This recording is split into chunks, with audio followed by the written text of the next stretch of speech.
बोलो जय तारा बोल मेरे श्री गुरु महाराज की जय। बोलो सांचे दरबार की जय। श्री नटली निवासी भगवान की जय। श्री परमहंस दयालु महाराज की जय। जय सच्चिदानंद। श्री अद्वैत वचनामृत में हम आपको बता रहे थे अवधूत दत्तात्रेय जी के 24 गुणों, जिसमें से 16 गुणों का विवरण आ चुका है। अब 17 गुणों 17 पे पिंगला यानी स्त्री श्रृंगार करके और ग्राहक की आशा में सवेरे से शाम तक दरवाजे पे बैठती है, पर उसे कोई भी व्यक्ति उस तरफ आता हुआ दिखाई नहीं देता। फिर वो पलंग पे जाके लेट जाती है। थोड़ी देर बाद कामवश होकर और धैर्य नहीं रहता उसे, तो कभी वो अंदर और कभी बाहर दौड़ती रहती है और उसे संतोष भी नहीं रहता। तो प्रेमियों, आशा का त्याग करना चाहिए। आशा पूरी नहीं होती तो हम धैर्य भी खो देते हैं, संतोष भी खो देते हैं। 18 पर चील के पास मांस का टुकड़ा देकर पक्षी उसके पर नोचते थे, यानी पंख नोचते थे और उसे चोंच से मारते भी थे। उसने सोचा कि इस टुकड़े के कारण मेरे साथ ये हो रहा है, तो उसने टुकड़ा ही फेंक दिया और डाल पर बैठकर अपने पंख फैला के आराम से बैठ रही है। इसलिए मैंने भी वस्तुओं का संग्रह छोड़ दिया। खाली प्याला, चादर, टोपी साथ रखता था, परंतु ध्यान के समय विचार बना रहता था कि कहीं कोई लंगोट ना ले गया हो, इसलिए इन सबको भी फेंकर मैं नंगा रहता हूँ। 19 पर बालक। अब देखो, बालक को खिलौना देकर उसके हाथ में कोई बहुमूल्य वस्तु है तो हम ले लेते हैं और उसको डांट के मार के बाद में प्यार कर लेते हैं, तो वो बालक खुश हो जाता है। यानी बालक को ना तो मान का पता होता ना अपमान का पता होता है। इसलिए दत्तात्रेय जी कहते हैं कि मैंने मान और अपमान का ध्यान नहीं किया। आज स्त्री गले लगा ले तो कामदेव जागता है। यदि बच्चे को स्त्री गले लगाती है तो उसके बच्चे में कामदेव जागता नहीं है और वो खेल में मस्त रहता है। इसलिए मैंने मान, अपमान, लोभ और उपाय करना त्याग दिया। 20 नंबर कन्या।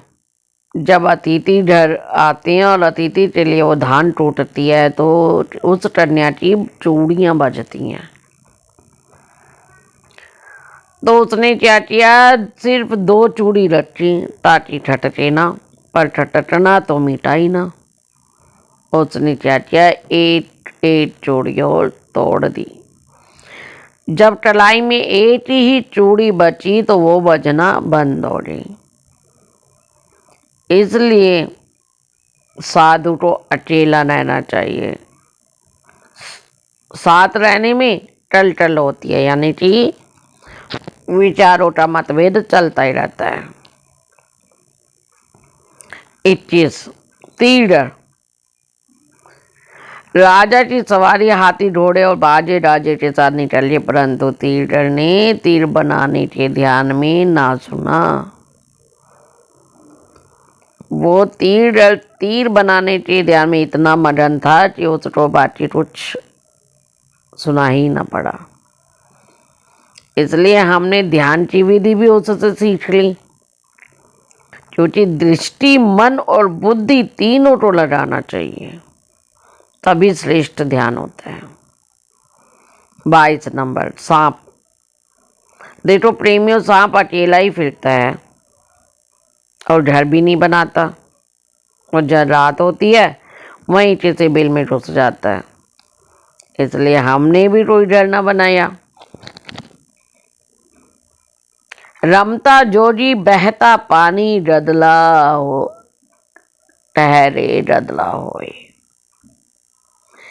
रमता जोजी, रमता जोजी का मतलब फेरी करता हुआ जोजी, घूमता हुआ जोजी। बहता पानी, और जो पानी बहता रहता है।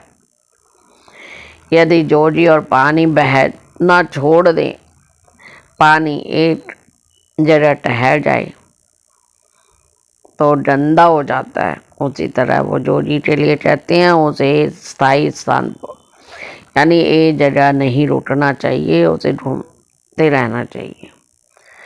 23 नंबर है मटड़ी। अपने पेट से जाल निकाल कर तानती है, फिर पेट में भर लेती है, और उस जाल में मक्खी मच्छर जो घुस जाते हैं उसी से पेट भर लेती हो। ऐसे ही ईश्वर जगत की रचना करता, फिर अपने में लीन कर लेता है। इस माया जाल से बचने के लिए जन्म मरण का डर मान कर वैराग्य धारण करना चाहिए हमें, और हरि का भजन करना चाहिए। जगत की वासना का त्याग करना चाहिए। 24 नंबर भृंगी।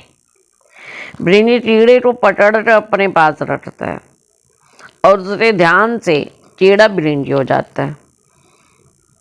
यानी जो जिसका ध्यान करता है वह उसका रूप हो जाता है। भृंगी को देखने से ये बात समझ में आई कि कैसे सेवक स्वामी बन जाता है। हमने अपने देह को भी गुरु माना, क्योंकि एक दिन अच्छा खाया उससे ट्रस्ट हुआ, फिर अच्छा पहना दूसरे दिन ना मिला तो दुख हुआ। इसलिए प्रारब्ध भरोसा रखकर पुरुषार्थ करना छोड़ दिया। ये शरीर बचपन में माता पिता के अधीन होता है प्रेमियों, युवा अवस्था में पत्नी के अधीन पड़ जाता है, बुढ़ापे में संतान के अधीन हो जाता है।